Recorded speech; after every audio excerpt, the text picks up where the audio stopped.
Silly. Two consenting adults. Do you know who that is? Do you know who that is? Two consenting adults.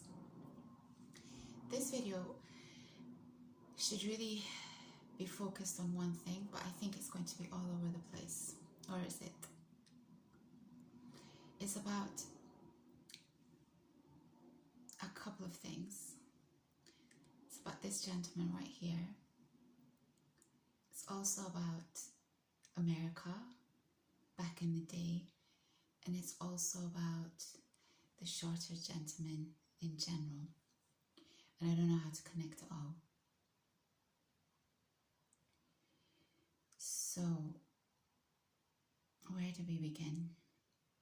Okay, a few months back I had this incredible, recently I've been having really vivid dreams, some of them not particularly great, but a few months back I had a really vivid dream about this guy called Stephen Graham, who I've talked about before on this channel.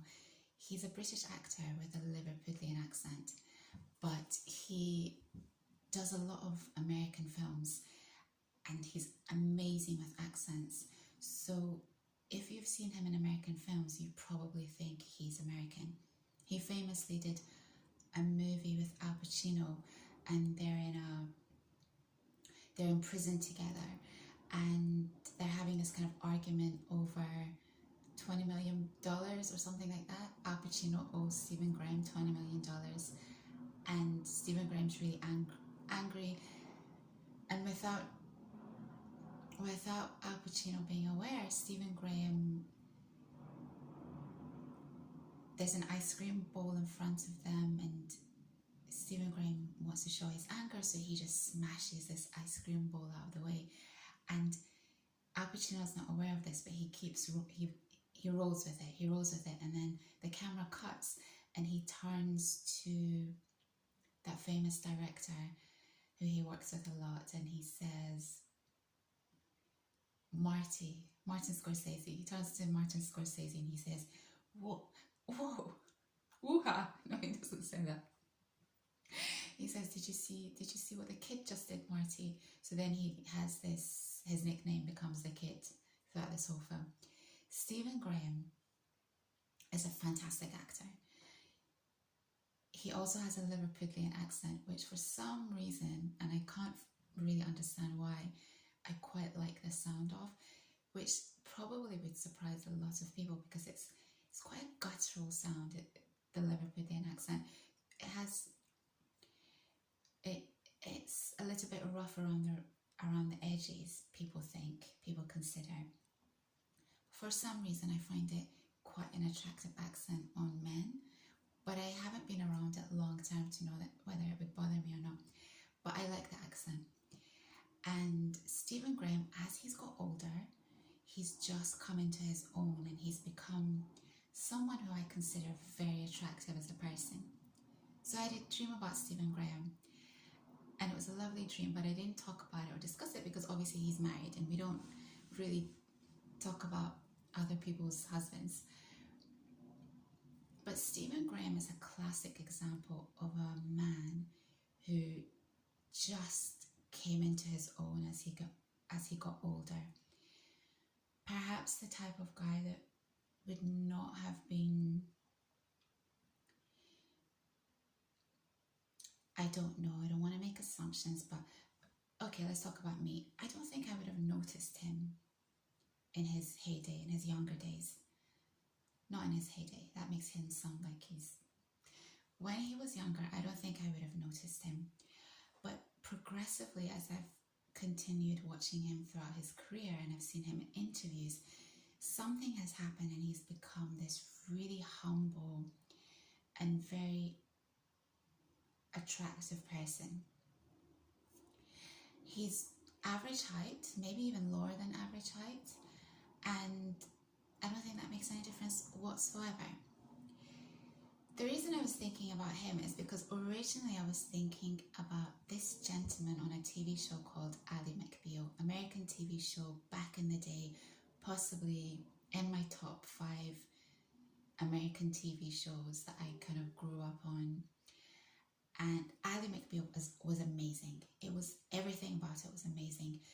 every single character had a completely unique, pretty much, bar a couple, but for the most part, all the characters had something really quirky and different and interesting about them. And Ally McBeal, played by Callista Flockhart, was this neurotic and very quirky character. I loved her character, particularly because she had the most amazing fashion on this series. There was my favorite male character. It was basically a series about a law firm. They were all lawyers, and so you would see them in the courtroom as well. And my favorite male character was a guy called John Cage. John Cage was, even as a young person, I thought he was hot. And so it didn't take me years, and it didn't take me to become an older person to recognize his hotness. I recognized that this man was hot as a younger person. He just had a vibe. And again, shorter gentleman, someone that if you were to just see a picture of, you'd get no sense of this man's personality and character whatsoever. But he was one of the most developed characters on this show. He was, trying to explain him, highly intelligent man with an obsession for Barry White. And throughout this show, he would dance to Barry White. There was always this thing where they'd be in the bathroom stalls, because it was quite a revolutionary show, because the bathroom stalls in their law firm were shared. So you'd get both the men and the women going into the bathroom. And there'd always be a scene where they'd all be dancing to Barry White. And so he had this thing about Barry White, and he'd hear Barry White in certain moments. It was so brilliant. And I loved watching him in the courtroom. I loved watching him debate. But most of all, I just thought this man was hot. To this day, I think he's just hot. And it was just about the fact that he had a vibe. And he was completely himself. He was so comfortable in his own skin. Maybe not comfortable in his own skin, but he didn't try to change himself. He was just himself.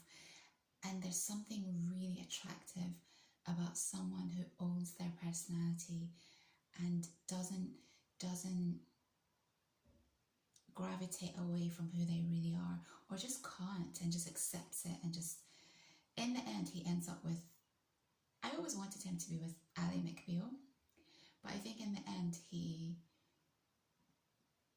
ends up with this really hot blonde woman, Ellen DeGeneres' partner, Portia Williams, is that her name? Portia something or other. Portia de Rossi, maybe. And so I wanted to mention these guys. I think it all comes back to that video that I did where I thought a lot about it, believe it or not, because I do think about these things, because it's really important to me not to think that I'm right and try and put myself in other people's shoes, because I don't know what their experiences are. I only know about my own experiences. So I did think a lot about that video and what that guy said, and about how you wouldn't even give these type of guys the time of day. But I would. I really would. And I think something happens as you get older.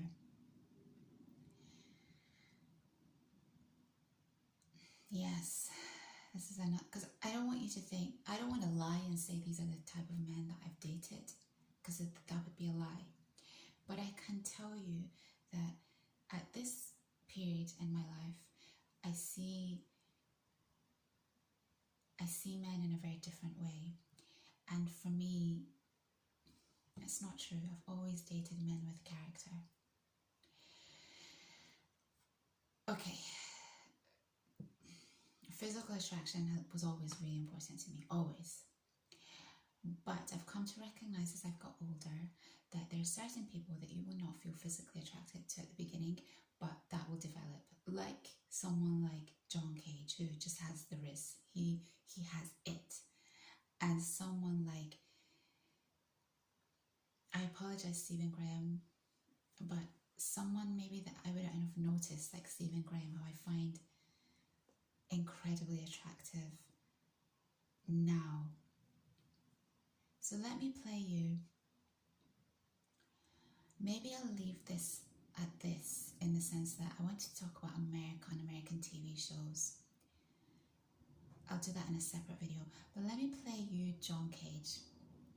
Because funnily enough, this, oh my gosh, this video that I'm about to play you, the title is John Cage argues against the beginning of the Me Too hysteria.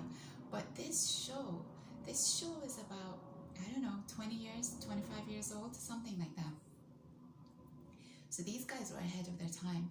And this clip that I'm about to show you is him talking, someone's gone to court about a relationship that happened in the workplace, and he's arguing that relationships should be allowed in the workplace. I personally don't mix business and pleasure. I never have. But if it was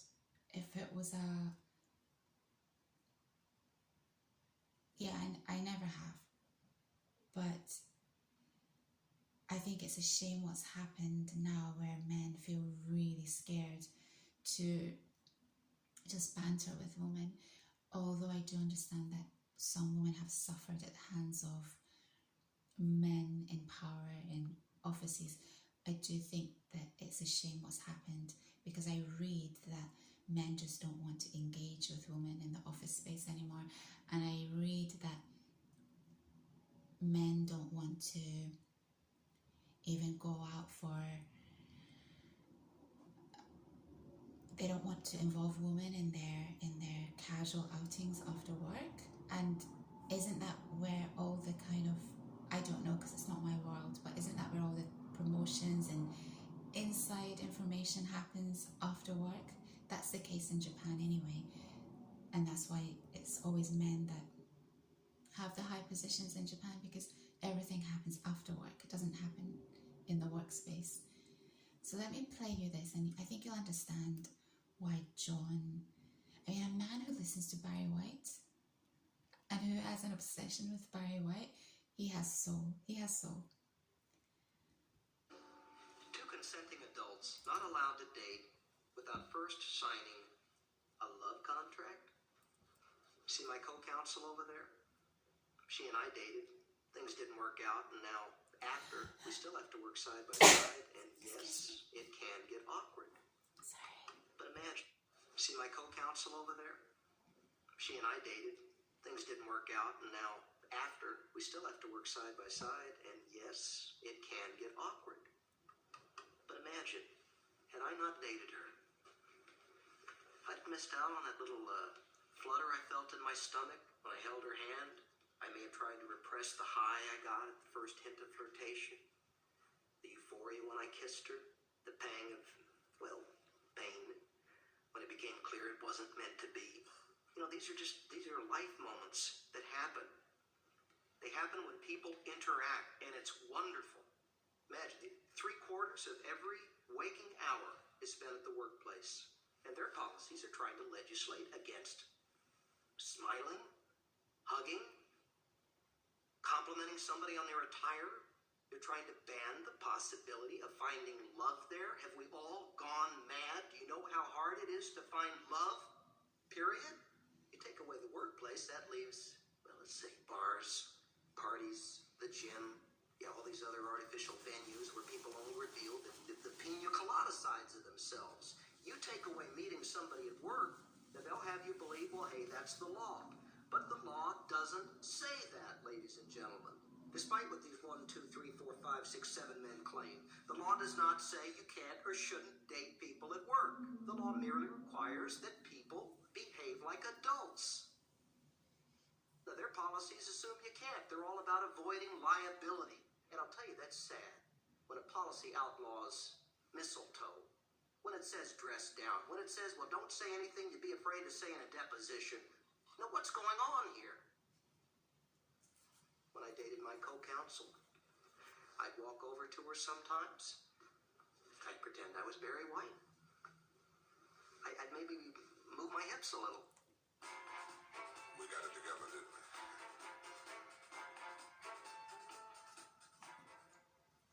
I risked getting rejected, laughed at, and it was everything. Now, of course, there's oppression sometimes. There's real harassment. There's real victims. And when it happens, the guilty should be held accountable. But to ban the flirt and the smile and the date and the possibility of discovering somebody to spend the rest of your life with, say it with me. Silly. Mr. Cage, I'm not amused. Well, So this is not politically correct to say, but the judge is black, and when Barry White starts playing, the judge kind of takes note. I hope he won this case, but it was like the judge connected with him at that moment. Come on, Barry White in the courtroom. Come on. So it was beautiful. There was this whole thing with John Cage and Barry White, and actually in the last episode of the series, I think, there's this one scene. I'll try and find it to link it for you. There's this one scene where they're having a party and everyone's kind of happy, and you hear Barry White hearing over the loudspeakers, and John Cage is thinking that it's just one of his favorite songs, and Barry White's playing, and then Barry White actually comes up behind him and he shakes John's hand, and I remember my mouth gaping open when I saw Barry White, and John Cage's mouth is also gaping open, and it's such an incredible moment. I can't even tell you. This was one of the best shows one of the best American shows back in the day. There were so many. I grew up on American TV shows and British TV shows as well, but I won't tell you about those because then you'll just figure out my age. But American TV shows were just the best back in the day. Do you want me to play you a little bit of Stephen Graham? I like Stephen Graham a lot. There's something about him. What was it about John Cage? I'll tell you what it was about John Cage. John Cage, he had this quirky personality, and then in the courtroom, he was a beast. So it's like this complete and utter confidence that is so attractive. I cannot tell you how attractive confidence is in a man.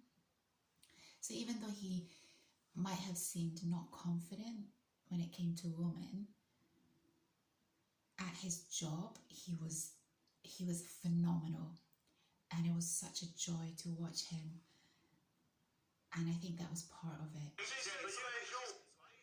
was talking a bathroom or something like that, not a new fella.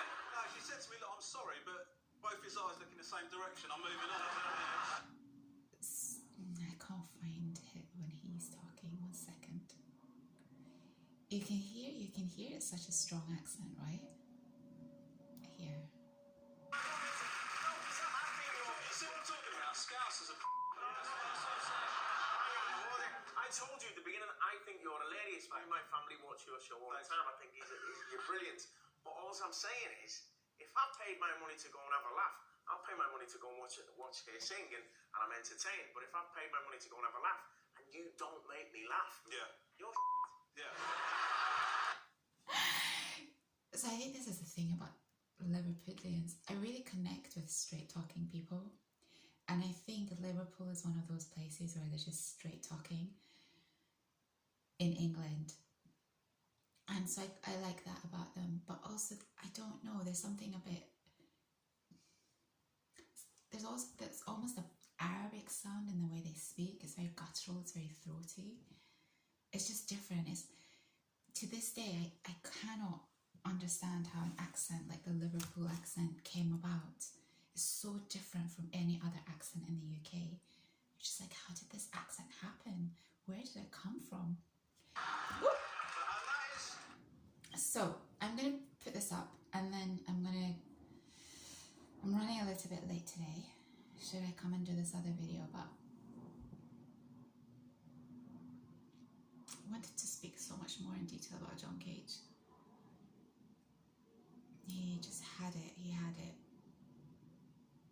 Let me come back, okay?